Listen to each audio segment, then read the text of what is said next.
Hi everyone. अगर आपने math science लिया है और आप क्रिएटिव है और आपका इंटरेस्ट आर्किटेक्चर में है तो नाटा 2026 आपके लिए एक बेहतर विकल्प हो सकता है। आज के सेशन में हम डिस्कस करेंगे prepare for NATA with 7 month strategy. So let's start the session. NATA 2026 is being conducted by Council of Architecture to provide eligibility to the candidate for BArch admission offered by the various participating institute. Since most undergraduate architecture college accept student based on their NATA score, the competition level is quite high. Candidates should be prepared well and secure good score in NATA 2026 so that they can apply for admission into their preferred institute. So discuss करते हैं exam pattern for NATA 2026. So there are two sections. First one is part A, drawing and composition test, that is conducted in offline mode. Test duration is 90 minutes and total weightage of part A is 80 marks. So there are three sections, A1, A2 and A3. A1 is questions for composition and colors, weightage of 25 marks. A2 sketching and composition, black and white, weightage of 25 marks, and A3 question is 3D composition and model making, that is 30 marks. और total अगर मैं बात करूंगा all three questions का weightage होगा 80 marks. There are part B, MCQ and NCQ based problem. MCQ means multiple choice question and NCQ no choice questions. यहाँ पर आपको यस और नो या फिर कोई भी वैल्यू इंटर करना होगा. Computer based on adaptive test होगा, 90 मिनट होगा. यहाँ पर आपको ईच क्वेश्चन के लिए 108 सेकेंड्स होगा और टोटल वेटेज होगा 120 marks. There are also two section, B1 and B2. B1 होगा 42 क्वेश्चन जो होगा आपका MCQ एंड B2 8 क्वेश्चन जो कि होगा आपका NCQ यानी कि no choice question. Overall 50 question होगा, 120 मार्क्स होगा और 90 मिनट्स होगा. अगर मैं बात करूं ओवरऑल एग्जामिनेशन पैटर्न या एग्जामिनेशन वेटेज का, so part A and part B both combined 200 marks and 3 hours. अब हम डिस्कस करेंगे NATA 2026 syllabus in detail. Part A 2D design and colour, 2D design and colour, 3D composition, scene creation, colour theory and model making. So part A syllabus in detail में part A composition and color test, creating suitable composition of for various situations and coloring them and rearranging various shape in usually appearing manners and coloring it suitably. Then second होगा आपका sketching and composition and third is model making and composition. Next part B. Part B में first visual reasoning, logical derivations, GK, architecture and design. Next अगर हम बात करूं part B में design sensitivity and thinking and numerical ability.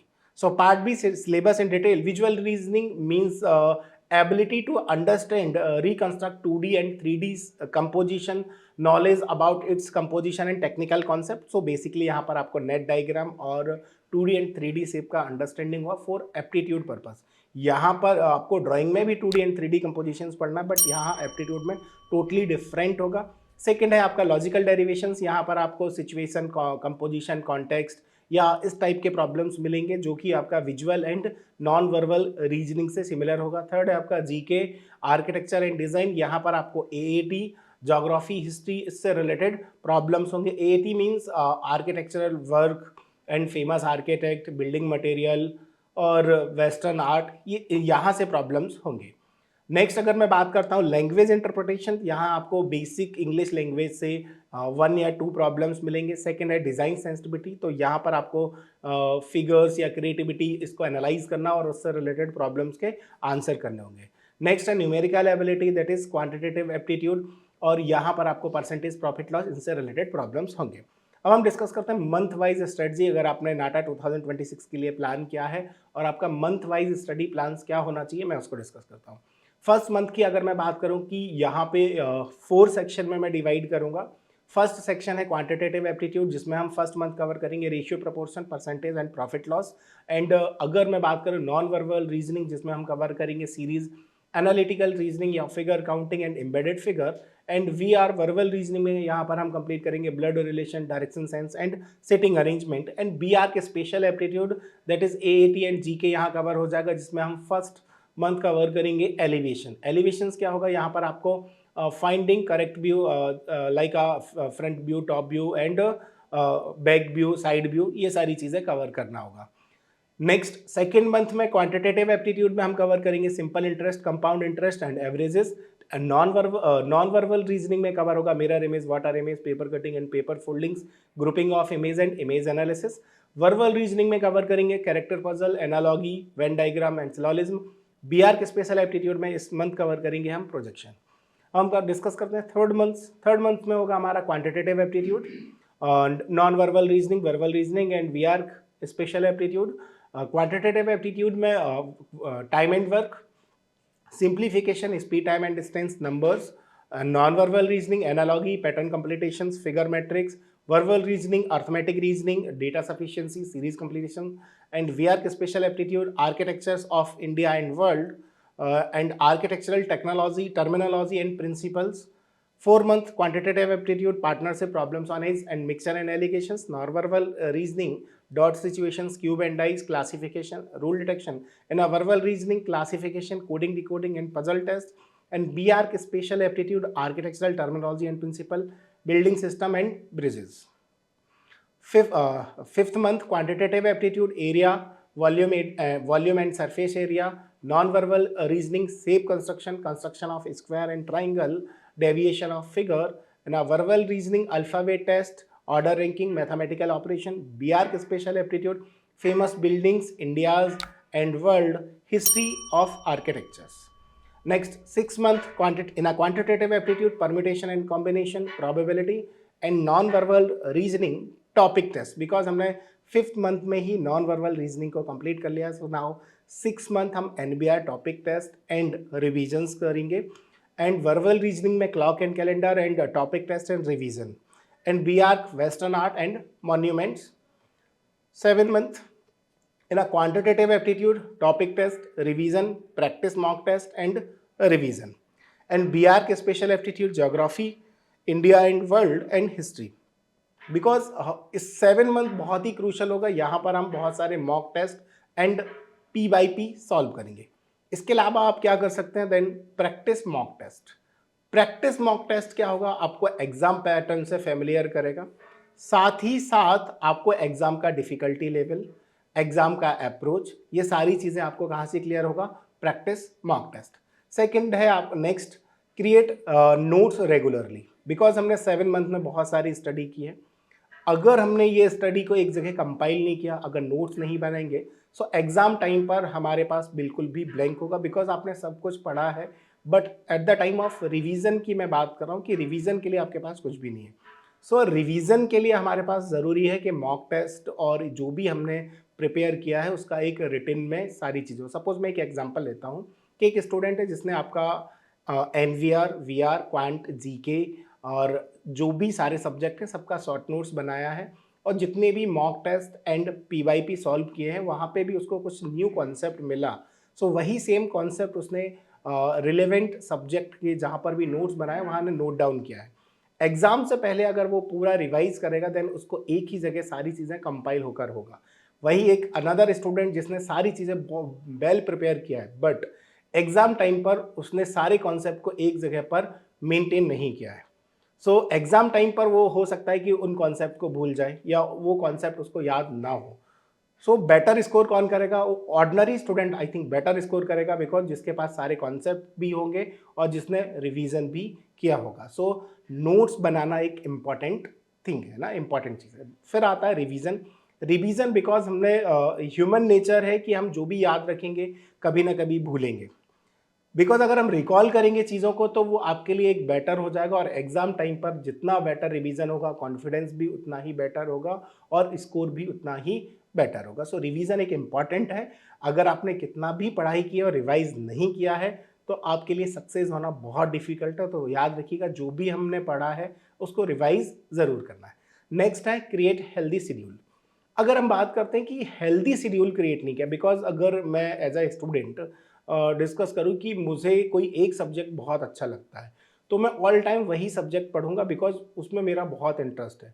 कोई another subject जिसमें जो बहुत स्कोरिंग है बट मेरा उसमें इंटरेस्ट कम है, सो मैं उसकी प्रैक्टिस उतनी नहीं करूँगा। और अगर मैंने उसकी उतनी प्रैक्टिस नहीं की तो कहीं ना कहीं एग्जाम में वो मैं उतना बेटर स्कोर नहीं कर पाऊंगा। अगर मैं आर्किटेक्ट एस्पिरेंट्स के लिए बात करूं, so most of the time मैंने ऑब्जर्व किया है कि उनको पार्ट बी ज़्यादा इंटरेस्टिंग लगता है, एप्टीट्यूड पार्ट ए यानी ड्राइंग, और वहाँ पर उनका इतना इंटरेस्ट नहीं रहता है। सो अगर आपको उतना इंटरेस्ट नहीं है और आप नाटा के लिए प्रिपेयर कर रहे हैं तो देन आपको बहुत प्रैक्टिस की ज़रूरत है, आपको वहाँ प्रैक्टिस करना चाहिए। बिकॉज अगर आप प्रैक्टिस करेंगे तो पार्ट बी आपका बेटर है, पार्ट ए भी बेटर होगा, तो आपका रिजल्ट भी बेटर होगा। Next, conceptual understanding. Most of the time students के पास जो भी नोट्स स्टडी मटेरियल है वो उसको बहुत अच्छे से कर लेता है और हो सकता है वो उसी को बेटर कर पाए। अनदर कोई प्रॉब्लम होगा उससे रिलेवेंट वो सॉल्व नहीं कर पाएगा बिकॉज उसका कॉन्सेप्ट डेवलपमेंट उतना अच्छा नहीं है। सो हम जब भी प्रॉब्लम को सॉल्व कर रहे हैं, प्रॉब्लम को सॉल्व करके आंसर फाइंड आउट करना ईजी है, बट आंसर फाइंड आउट हुआ कैसे, उसका प्रोसेस क्या है, तो आपको प्रोसेस पे भी फोकस करना है बिकॉज वही आपका कॉन्सेप्चुअल अंडरस्टैंडिंग है। आपका जितना बेटर कॉन्सेप्चुअल अंडरस्टैंडिंग होगा आप उतना ही बेटर परफॉर्म कर पाएंगे। Okay, so next part be covered by Kalpana ma'am. Hello everyone, I am Kalpana Singh and welcome to our creative edge channel. So आज हम लोग जिस टॉपिक पर डिस्कशन करने वाले हैं, it's a 7th month strategy for NATA. So वो कौन सी 7 मंथ में स्ट्रैटेजी फॉलो करनी है ड्राइंग वाले पार्ट में, उससे रिलेटेड हम लोग डिस्कशन करेंगे। सो सबसे पहले हम लोग देख लेते हैं कि पैटर्न क्या है एग्जाम का। सो क्वेश्चंस आपके जो रहेंगे, पार्ट ए आपका ड्राइंग वाला सेक्शन होता है जिसमें आपको क्रिएटिविटी एंड अपने स्किल को शो करना होता है। So drawing and composition test बोलते हैं, ऑफलाइन मोड पर होता है। टेस्ट ड्यूरेशन आपका 90 मिनट्स है एंड 80 मार्क्स का आपका क्वेश्चन होता है जिसमें आपके 3 क्वेश्चंस पूछे जाते हैं। अब आते हैं क्वेश्चन नंबर फर्स्ट पे, कंपोजिशन एंड कलर। ज़्यादातर क्वेश्चन आपके 2D डिज़ाइन के होते हैं। 25 मार्क्स का फर्स्ट क्वेश्चन होता है। सेकेंड नंबर का क्वेश्चन आपका रहता है sketching and composition, black and white. First question colour वाला है, सेकंड क्वेश्चन आपका ब्लैक एंड व्हाइट है जिसमें स्केचिंग एंड कंपोजिशन है, 25 मार्क्स का है। थर्ड नंबर का क्वेश्चन आपका 3D कंपोजिशन है, 30 मार्क्स का, जिसमें आपको एक मॉडल मेकिंग बनाना होता है। सो ये हमारा पूरा टोटल आपकी ड्राइंग वाला पैटर्न है, एग्जाम पैटर्न है। अब हम लोग स्टार्ट करते हैं कि कैसे हमें इसको प्रिपेयर करना है।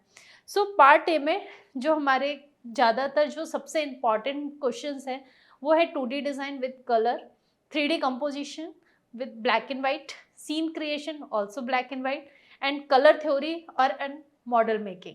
ये आपके इसके साथ साथ एक और इम्पॉर्टेंट आपका टॉपिक रहता है elements and principal.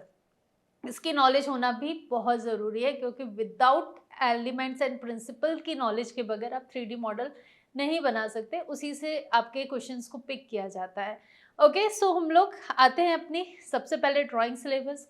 Drawing syllabus में हमें क्या करना है आपके सामने स्क्रीन पे डिस्प्ले है। फर्स्ट आता है हमारा पर्सपेक्टिव ड्राइंग। ओके, आपको 1 पॉइंट 2 पॉइंट 3 पॉइंट पे पर्सपेक्टिव में अपना कमांड बहुत अच्छी करनी है कि 1 पॉइंट क्या होता है, 2 पॉइंट क्या होता है, 3 पॉइंट पर्सपेक्टिव क्या होता है। सेकेंड नंबर आता है composition. Compositions and object drawing and shading, ये दोनों एक मतलब एक जैसे ही क्वेश्चंस है जिसमें आपको दोनों की पहले पर्सपेक्टिव ड्राइंग सीखना है, फिर पर्सपेक्टिव का यूज़ करके आपको कंपोजिशन एंड ऑब्जेक्ट ड्राइंग्स की को बनाना सीखना है। अब आते हैं फोर्थ नंबर पर, ह्यूमन फिगर एंड प्रपोर्शन। अब ह्यूमन फिगर, यस, बहुत मस्त आपसे पूछे जाने वाला क्वेश्चन है। जब आप कोई सीन क्रिएशन या आप किसी टाइप्स के कह सकते हैं कि मेमोरी ड्राइंग के क्वेश्चन सॉल्व कर रहे होते हैं, उसमें ह्यूमन फिगर को शो करना होता है। So human figure with proportions आपको पता होना चाहिए। 2D design and visual communications, 2D design and visual communication like a poster design, logo design, कुछ इस टाइप्स के क्वेश्चंस आते हैं, इसमें कलर का यूज़ करना होता है। 3D ड्राइंग, 3D ड्राइंग में आपको सीन क्रिएशन भी आता है और आपका 3D कंपोजिशन भी आता है। इमेजिनेशन एंड थीम वाइज आपको स्केचिंग करना, आपको किसी चीज़ के बारे में सोचकर, जैसे एक बहुत अच्छा क्वेश्चन आया था कि डिफरेंट टाइप्स के आपको लाइटिंग के वो वेरिएशन दे दिए थे लाइट के, जैसे स्ट्रीट लाइट एक्सेट्रा उन्होंने दिए थे डिफरेंट टाइप्स के, और उनको आपको कंपोज करके और बहुत एस्थेटिकली उसको रिप्रेजेंट करना था। तो आप किस तरह से उसको इमेजिन कर रहे हैं, किस तरह से उसको ड्रॉ करना होगा, ये वाला पार्ट हम जब हमारी ड्राइंग हम सीख जाते हैं तब इसको कर रहे होते हैं। Design problem and solving through a drawing, ये वो वाला पार्ट है जिसमें आप डिफरेंट टाइप्स की स्टोरी बोर्डिंग की प्रैक्टिस करिए, जिससे आपके स्केचिंग में सीन क्रिएशन वाला पार्ट स्ट्रांग होगा। तो यहाँ पे डिफरेंट टाइप्स के पैनल में आप स्टोरीज बना सकते हैं। ये आपका क्वेश्चन नहीं आता स्टोरी बोर्डिंग का, लेकिन किसी आपके इमेजिनेशन को स्ट्रॉन्ग करने के लिए ये बहुत इंपॉर्टेंट रहता है। Colour theory and design and principles. Colour theory की आपको नॉलेज होना चाहिए, वो अब कैसे करना है वो आपको आगे बताएंगे। डिज़ाइन एलिमेंट्स एंड प्रिंसिपल्स, इसकी भी नॉलेज होना बहुत ज़रूरी है, क्योंकि प्रिंसिपल्स से रिलेटेड आपको क्वेश्चंस बहुत ज़्यादा पूछे जाते हैं आपके पार्ट ए और पार्ट बी दोनों में ही। सो हम आते हैं सबसे पहले अपनी June first month perspective drawing की स्ट्रैटेजी पर। अब देखो, पर्सपेक्टिव आपका 3 टाइप्स का होता है, 1 point, 2 point and 3 point. 1 point perspective की आपको प्रैक्टिस करनी है। 1 पॉइंट में हमेशा लाइनें पैरेलल होती हैं और एक ही वैनिशिंग पॉइंट की तरफ कन्वर्ट हो रही होती है। 2 पॉइंट पर्सपेक्टिव में आपके पास 2 वैनिशिंग पॉइंट होते हैं, लाइन्स आपकी 2 अलग अलग डायरेक्शन में डेविएट होती है। 3 पॉइंट पर्सपेक्टिव में आपके डेप्थ नादिर और ज़ैनिथ में दिखाई देती है, यानी कि ऊपर और नीचे। ये 3 टाइप्स के पर्सपेक्टिव जब आप अच्छे से लर्न कर लेंगे, मतलब फर्स्ट में आपको ऑब्जेक्ट ड्राइंग पर फोकस करना है, ह्यूमन फिगर पर फोकस करना है एंड डिज़ाइन एंड एलिमेंट्स के प्रिंसिपल पर फोकस करना है। अब ऑब्जेक्ट ड्राइंग कैसे करना है, जैसे कि आप इमेज में फर्स्ट उसमें देख रहे हैं। फर्स्ट आप देखोगे कि एक कैसे बेसिक स्ट्रक्चर बना के उसमें धीरे धीरे वॉल्यूम क्रिएट किया है। तो आपको पर्सपेक्टिव जैसे कि 1 पॉइंट पर्सपेक्टिव में बना हुआ है, तो आप जब फर्स्ट मंथ प्रैक्टिस करते हैं तो पहले बेसिक फंडामेंटल को अपना क्लियर करिए। बेसिक फंडामेंटल में फर्स्ट इमेज आपके सबसे बेस्ट रेफरेंस में है। आपको 1 पॉइंट का यूज़ करके, 2 पॉइंट का यूज़ करके, 3 पॉइंट का यूज़ करके अलग अलग एंगल में ऑब्जेक्ट्स बनाना सीखना होगा। सेकेंड मंथ में हम उसी के हम सेकेंड पार्ट की बात करें। अब इसमें स्ट्रैटेजी वाला पार्ट क्या है, per day 5 object with the timer आप लगाइए और उसकी प्रैक्टिस करिए। पहले दिन हो सकता है कि थोड़ा ज़्यादा टाइम लगेगा, बट धीरे धीरे आपके टाइम मैनेज होना शुरू हो जाएगा। आप एक टाइम फाउंडेशन के साथ ही प्रैक्टिस करें ताकि आपको पता चले कि आपकी प्रोग्रेस कैसी चल रही है। अब आते हैं हम ह्यूमन फिगर्स पे। डायरेक्टली रियलिस्टिक ह्यूमन फिगर्स मत प्रैक्टिस करिए फर्स्ट मंथ में। आपके सामने इमेजेस दिख रही होगी, एक ज्योमेट्रिकल लाइक की ट्रिपेजियम मेथड और सिलेंड्रिकल मेथड का यूज़ करके आप पहले ह्यूमन स्ट्रक्चर को 7.5 हाइट के प्रोपोर्शन में बनाना सीखें। अगर आप ह्यूमन फिगर से रिलेटेड अगर आपको कोई कन्फ्यूज़न है तो हमारे चैनल में बहुत सारे वीडियोस अपलोड्स हैं जहां पर आप ह्यूमन फिगर की स्टडी कर सकते हैं एंड ऑब्जेक्ट ड्राइंग की भी प्रैक्टिस कर सकते हैं। अब आते हैं डिज़ाइन एंड प्रिंसिपल्स के।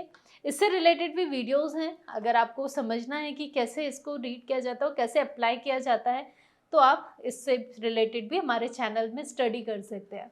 सो design and principle like pattern, contrast, emphasis, balance, scale, harmony, rhythm, movement, unity and variety. इसके कुछ एक दो और होते हैं जैसे सिमेट्रिकल, असिमेट्रिकल बैलेंस को शो करना, उसके अंडर भी कुछ और आपके प्रिंसिपल्स होंगे, तो आपको इनकी प्रैक्टिस करनी है क्योंकि प्रिंसिपल वाला पार्ट बहुत इंपॉर्टेंट है। सो डिज़ाइन एंड प्रिंसिपल, ये 3 पार्ट आप फर्स्ट मंथ में कवर कर रहे होंगे। अब हम आते हैं second month July, technical drawing and structure. अब आपने एलिमेंट्स एंड प्रिंसिपल को स्टडी कर लिया फर्स्ट मंथ में, तो ऑब्जेक्ट ड्राइंग कर लिया एंड ह्यूमन फिगर कर लिया। सो जो हमारा सेकेंड मंथ होगा वहाँ पे हम कुछ अलग अलग कॉम्पोजिशन पर वर्क कर रहे होंगे। कॉम्पोजिशन यानी कि टेक्निकल चीज़ों पर वर्क करेंगे, जैसे डिफरेंट टाइप्स की शेडिंग्स करना, शेडिंग के साथ मटेरियल को रिप्रेजेंट करना। आप जैसे फर्स्ट इमेज में देख रहे हैं कि ग्लास, स्टील का ग्लास कैसा है, कांच का कोन कैसे, ग्लास का इफेक्ट कैसे दिखाना है, एक पेपर का वो कैसे दिखाना है, बॉक्स कैसे दिखाना है, वुडन इफेक्ट कैसे देना है। तो नेक्स्ट जुलाई मंथ में आप प्रैक्टिस करिए डिफरेंट टेक्सचर्स की। सेकेंड नंबर आप देख रहे हो कॉम्पोजिशन क्रिएट करना, यानी कि 3D स्ट्रक्चर बनाना। स्ट्रक्चर लाइक कि कैसे 3D कंपोजिशन बनाया जाता है। जो आपने टेक्निक सीखी है मटेरियल की, उसको आप अपने 3D कंपोजिशन में अप्लाई करें और डिफरेंट टाइप्स के वर्क करें। ये थोड़ा सा लेंथी है क्योंकि शेडिंग भी करना, टेक्सचर भी करना। 1 मंथ, प्रॉपर 1 मंथ आप अपने 3D कंपोजिशन को दीजिए, बिकॉज ये बहुत इंपॉर्टेंट टॉपिक है। इसके साथ साथ जब आप ड्रॉ कर रहे हैं तो आप कुछ मॉडल भी बना सकते हैं। आपके सामने से थर्ड नंबर पर एक इमेज है कि प्रिंसिपल्स का फॉलो यूज़ करके, डिज़ाइन के जो प्रिंसिपल्स होते हैं उनका यूज़ करके आप इस टाइप के 3D मॉडल की प्रैक्टिस करिए। सो आपके ऑलमोस्ट एक क्वेश्चन है, थर्ड नंबर का क्वेश्चन रेडी हो जाएगा। सो अब हम आते हैं नेक्स्ट, अगस्त में हमें आना है 2D क्रिएटिविटी। 2D क्रिएटिविटी जब आप पर्सपेक्टिव की चीज़ें सीख लें, क्योंकि वो लेंथी पार्ट है, इसलिए अपन को स्टार्टिंग के 2 मंथ्स पहले पर्सपेक्टिव एंड ह्यूमन फिगर्स पे फोकस करना है। अब आते हैं हम 2D क्रिएटिविटी। 2D क्रिएटिविटी की अगर बात करें तो जैसे लोगो डिज़ाइन करना, 2D कंपोजिशन, जैसे आपके सामने फर्स्ट इमेज है, बल्ब वेरिएशंस ऑफ बल्ब की साइज लेकर या पैटर्न को लेकर 3D कंपोजिशन बनाया हुआ है। अब कंपोजिशन क्या होता है, चीज़ों को ओवरलैप करना। तो आप देख रहे हो सारे बल्ब एक दूसरे को ओवरलैप कर रहे हैं, इसका कुछ परसेंटेज होता है, उसके अकॉर्डिंग आपको उसको बनाना है। सेकेंड नंबर, डिफरेंट टाइप के ज्योमेट्रिकल शेप्स का यूज़ करके लोगो डिज़ाइन करिए, कोई शॉप बनाइए, कुछ भी 2D में कुछ भी आ सकता है। 2D पैटर्न डिज़ाइन करिए डिफरेंट टाइप, जैसे साड़ी का पल्लू हो गया, एम्ब्रेला डिज़ाइन के पैटर्न्स हो गए, डिफरेंट पैटर्न डिज़ाइन करिए ज्योमेट्रिकल शेप से। तो आपको अलग अलग चीज़ों का यूज़ करना है। पोस्टर डिज़ाइन भी आपका एक क्वेश्चन आ चुका है, तो आपको डिफरेंट टाइप्स के पोस्टर क्वेश्चन करना है। इसमें 3D यानी कि 2D क्रिएटिविटी में आपका कलरिंग करने का है कि आपको इसमें कलर करने हैं। सो कलर के ऊपर प्रैक्टिस करिए। ये पूरा मंथ आप अपनी कलरिंग को दीजिए। बहुत सारी अलग अलग वैरायटी की चीज़ें बनाइए, पैटर्न्स बनाइए। एक दिन पैटर्न डिसाइड करिए, एक दिन कंपोजिशन डिसाइड करिए, डिफरेंट टाइप्स के लोगो डिज़ाइन करिए, ज्योमेट्रिकल लोगो डिज़ाइन करिए, कुछ अलग अलग रेफरेंस लेके डिज़ाइन करिए। तो आपका पूरा अगस्त आपकी 2D क्रिएटिविटी के लिए होना चाहिए। प्लस पोस्टर और बहुत सारी वैरायटी है 2D में, आप PYQ देखकर इसको सॉल्व कर सकते हो। सितंबर, इमेजिनेशन, क्योंकि अब हमने बहुत सारी चीज़ें लर्न कर ली है। हमें पर्सपेक्टिव आ गया, ह्यूमन फिगर आ गया, ऑब्जेक्ट ड्राइंग आ गया, 3D कंपोजिशन आ गया। अब हमें कुछ इमेजिनेशंस वाले क्वेश्चंस रेडी करने हैं। लाइक कि हम लोग मार्केट में गए थे, क्या देखा आपने, एक पर्सन साइकिल पर मंकी को लेकर जा रहा है। तो इससे क्या आपका इमेजिनेशन से आपने उस चीज़ों को सोचा, या फिर आप ये नहीं देखा तो आप अपनी मेमोरी का यूज़ कर रहे हो, कुछ इमेजिनेशन कर रहे हो। डिफरेंट टाइप के इमेजिनेशन का यूज़ करके अब सितंबर मंथ में आपको पर डे इस टाइप के सीन क्रिएशन पर, स्टोरी बोर्डिंग पर वर्क करना है। जब आप इस तरह का वर्क करेंगे तो आपका सीन क्रिएशन धीरे धीरे इम्प्रूव होने लगेगा। विथ ह्यूमन फिगर आपकी प्रैक्टिस होना शुरू हो जाएगी। अब नेक्स्ट आते हैं हम अक्टूबर मंथ में, प्रॉब्लम सॉल्विंग। 5th मंथ में प्रॉब्लम सॉल्विंग क्या, हमने सीन क्रिएशन भी 1 मंथ प्रैक्टिस कर ली, 2D कर लिया, सब कर लिया। अब आपने देखा हमने धीरे धीरे कर लिया। अब आते हैं प्रॉब्लम सॉल्विंग वाले क्वेश्चन, जैसे लाइट के डिफरेंट इफेक्ट्स को शो करना। आप देख रहे हो कि अगर लाइट इस डायरेक्शन में है तो शेडो कहाँ बन रही है। ओके, क्योंकि 3D कंपोजिशन में इंपॉर्टेंट पार्ट रहता है। तो डिफरेंट टाइप्स के प्रॉब्लम को आइडेंटिफाई करिए, और उसके जैसे कि मटेरियल, कौन से टाइमिंग में कौन से कितने कैसी शेडो बनती है, अगर आपका लाइट का एंगल कहाँ पर है तो किस तरह की शेडो बनेगी। तो अब हम यहाँ पर आते हैं थोड़े कुछ ऐसे प्रॉब्लम्स को लेकर, जिससे को आप इस तरह से सॉल्व करेंगे जैसे कि आपको इमेज में नज़र आ रहा है। अब हम आते हैं अपने नवंबर में, पर्सपेक्टिव स्केचिंग। अब आपने जब सब चीज़ें कर ली, अब पर्सपेक्टिव ड्राइंग या प्लस मेमोरी ड्राइंग या 3D कंपोजिशन, डिफरेंट टाइप्स के पर्सपेक्टिव जो आपने 1 मंथ में रेडी किए थे, अब उसका रिवीजन करने का टाइम आ गया। सो ओवरऑल आपने जितनी भी चीज़ें अपनी 5 मंथ में करी है, अब लास्ट मंथ आपको उसकी प्रैक्टिस करनी है। पर्सपेक्टिव स्केचिंग, 2D स्केचिंग, सब टाइप्स की स्केचिंग पर आप वर्क करिए। कलर थ्योरी के लिए कलर व्हील निकाल के रखिए, कलर व्हील का यूज़ करिए, उनकी टर्मिनोलॉजी समझिए, कौन से कलर कहाँ होते हैं, किस तरह दिखते हैं, क्या रिप्रेजेंट करते हैं, क्या साइकोलॉजी होती है। ये पूरा कलर का रेडी करके लास्ट 6 आपका मंथ जो रहेगा वो रिवीजन वाला सेक्शन रहेगा। अब जब आपका ये पूरा ओवरऑल फिनिश हो जाता है ड्राइंग वाले पार्ट में, स्किल वाला जब आपका इम्प्रूवमेंट दिखने लगता है, तब लास्ट 7th मंथ यानी कि दिसंबर में हम लोग मॉक प्रैक्टिस करेंगे या मॉक सॉल्व करेंगे, क्योंकि यहाँ से हम अपने आप को तभी जज कर पाएंगे कि अब हमारा लेवल क्या है। सो आपको मॉक टेस्ट देना है, take a regular mock test जो आपको मिल रहे हैं। टाइम मैनेजमेंट देखिए कि आपको एक क्वेश्चन को जब आप मॉक टेस्ट दे रहे होंगे तो आपको समझ आएगा कि आपका टाइम मैनेजमेंट क्या है। Practice review, previous year paper जितने भी PYQs हैं उनको लास्ट मंथ सॉल्व करिए। सो ओवरऑल आपको सारी चीज़ें 7th मंथ में समझ आ जाएगी, किस स्टेप से आप शुरू हुए हैं और लास्ट में आपका रिजल्ट क्या आ रहा है। अब जो टाइम बचता है हमारे नाटा के पहले का, तो हम अपने जो गलतियाँ हमसे हो रही है उस पे वर्क करने के लिए हमारे पास एक इनफ टाइम हो जाएगा। सो ये था आज का हमारा पूरा टोटल आपका 7th मंथ की स्ट्रैटेजी। सो आपको, आप हमारे साथ अगर जुड़ते हैं तो आपको टेलीग्राम चैनल पे creative edge design entrance prep करके आपको चैनल मिल जाएगा, आप ज्वाइन करिए।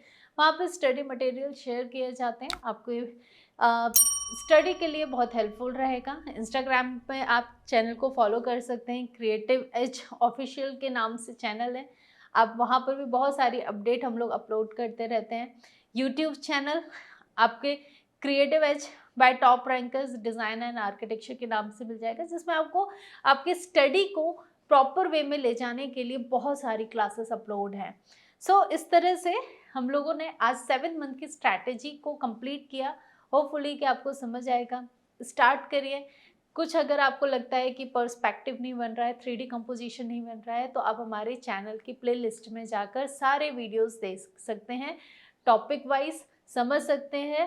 पूरा स्टडी मटेरियल आपके लिए हमारे चैनल की प्लेलिस्ट में है। All the best, bye bye, keep practising. अगर आप ये पीपीटी चाहते हैं कि क्या आपकी स्ट्रैटेजी रहेगी प्रॉपर तरीके से, वहाँ पर आपको लिंक भी मिल जाएगी जहाँ पर से आप इसे डाउनलोड कर सकते हैं। Bye bye, take care.